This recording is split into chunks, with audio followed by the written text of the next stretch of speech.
So remember about a year ago, I did this massive basement makeover. I laid vinyl flooring, scrubbed this nasty mold from the walkout basement. And yeah, this is what it looked like, full of spiders. Well, in this video, I'm going to show you what I've been doing to this area. Remember, there was leaks. I had to repair the door. I had to actually replace it, remove the mold from the wall. I mean, it was a nightmare.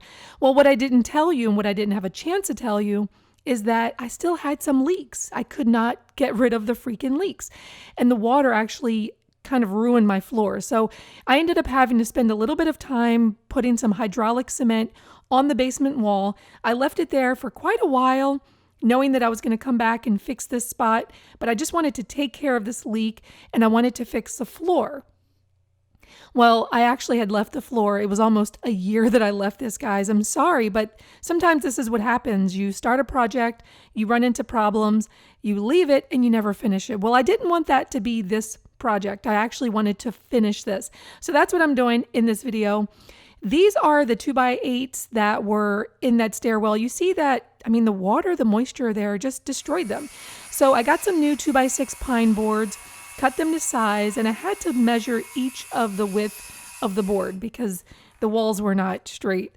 So cutting the new boards was not difficult, but I wanted to make sure that I didn't run into this problem again. So I picked up some floor and patio paint. I figured this would be good. It wasn't exposed to the outdoors, but because there's so much moisture in that area, I wanted to make sure it had something that would combat this, the rust, the mold, the mildew. Now, one thing that I didn't record for this was how I took care of this rust. I actually just cleaned it up as best as I could and then used a primer on it, like a rust, I think it was like a primer for metal, and sprayed that. So that's why it's white now. But this was something else that I ran into. Oh my gosh, tree roots and freaking rebar that was obviously exposed to water. So I did use some of the hydraulic cement. Again, I didn't record that, but you can see behind me there to the right that I did patch that up. Changed out of my clothes, put my headphones on, and it was time to dance and have a good time doing this project. Because this was not a fun project. This was like a project of necessity, right? Sometimes these projects come up. So the first thing I'm doing here is putting some dry lock. This is to help keep the moisture out of the cement. I did 2 coats, let that dry fully overnight, and then it was time to use some of this leftover paint, if you remember, from my garage floor in order to do this part. I didn't really do any, well, guys, sorry my butt's in your face, but I didn't really do any prep other than just cleaning, painting it, and hopefully it'll stick. And one thing I forgot to tell you is that I used 2 coats of exterior paint over the 2 coats of dry lock. So 4 coats total, and it's nice and bright and white. But the main thing here is making sure that these boards are going to be protected. So I found something in my collection of paints and stains and top coats, and I used those for the ends of the board. And then I bought these exterior nails to prevent rust. So some of the boards had paint on the end grain and some of them didn't.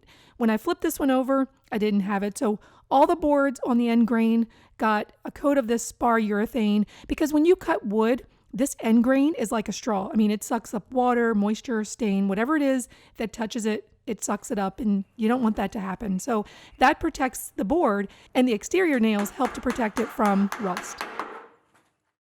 And you know, making this stairwell pretty was not really my objective, even though I think it looks amazing with the blue floor and, you know, the pretty painted steps.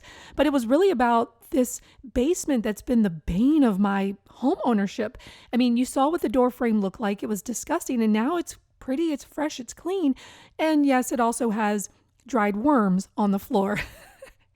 But, you know, hey, it's a stairwell. I mean, you're going to find worms and spiders. But, you know, this was a part of my home that was just, you know, it was damaged, and it took a lot of time to finally get to this point, and there's still work that has to be done.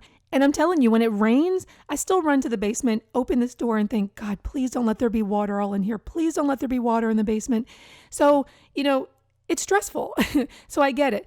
You know, I still need to dig up around what I call my Wizard of Oz door and do some caulking and sealing to help prevent further water from getting in. And we still have a tarp over the door. So, you know, this is what happens. But if there's a project in your house you've been wanting to do, it's been damaging your home, and you don't know how to tackle it, take it in stages like I did. Click down below to see everything that I've been doing in this basement and with this repair.